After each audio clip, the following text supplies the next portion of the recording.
Hello students, welcome back to my channel. आज के इस वीडियो में हम सीखने वाले हैं trick to find standard EMF of cell. यानी कि अगर हमें कोई भी सेल रिप्रेजेंटेशन दिया गया हो तो ईएमएफ ऑफ सेल इजीली कैसे कैलकुलेट करें।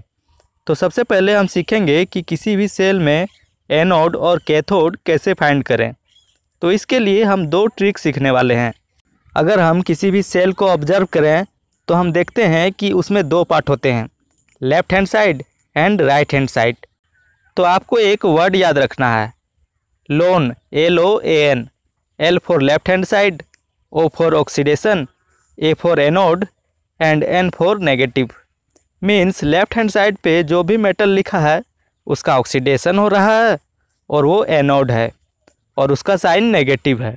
तो यहाँ पर जो लेफ्ट हैंड साइड में है वो है एनोड और जो राइट हैंड साइड में है वो कैथोड है। तो ईएमएफ ऑफ सेल के लिए हम फॉर्मूला यूज कर सकते हैं, E not cell is equal to E not cathode minus E not anode.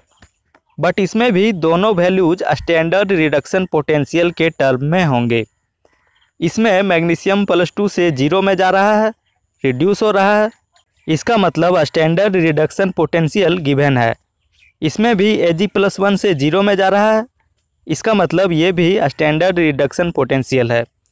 It means for this reaction E not cell क्या होगा, तो राइट हैंड साइड में है सिल्वर का रिडक्शन पोटेंशियल है 0.8 वोल्ट और लेफ्ट हैंड साइड में है मैग्नीशियम और उसका रिडक्शन पोटेंशियल हो जाएगा माइनस ब्रैकेट में -2.37। इसे सॉल्व करने पर आएगा 0.8 plus 2.37 is equal to 3.17 volt. एक और आसान सा ट्रिक है जिसकी हेल्प से हम EMF of cell easily find कर सकते हैं और एनोड और कैथोड को इजीली आइडेंटिफाई कर सकते हैं। तो इसके लिए आपको लिखना है ABC, A for anode, B for bridge, salt bridge and C for cathode. तो इससे आप इजीली आइडेंटिफाई कर सकते हैं कि which one is anode and which is cathode. इसके बाद E नॉट सेल फॉर्मूले का यूज करके standard EMF of cell calculate कर सकते हैं। वहीं अगर क्वेश्चन इस टाइप का हो जिसमें हमें कोई भी सेल रिप्रेजेंटेशन नहीं दिया गया हो, केवल रिडक्शन पोटेंशियल के वैल्यूज़ दिए गए हों, जैसे कि इस क्वेश्चन में दिया गया है, तो उस केस में हम कैसे पता करेंगे कि कौन सा एनोड है और कौन सा कैथोड।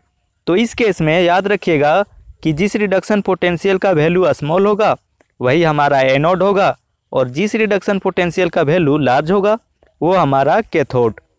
यानी कि ये होगा एनोड और ये होगा कैथोड। अब इसे E cathode minus E anode के फॉर्मूले में पुट कर देंगे तो हो जाएगा 0.34 वोल्ट माइनस ब्रैकेट में -0.76 वोल्ट।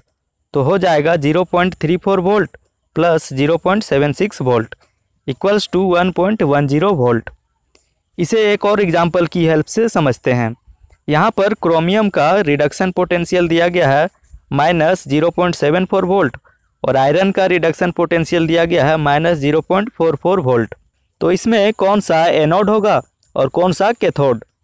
तो जिस रिडक्शन पोटेंशियल का वैल्यू स्मॉल होगा वही हमारा एनोड होगा और जिस रिडक्शन पोटेंशियल का वैल्यू लार्ज होगा वो हमारा कैथोड होगा।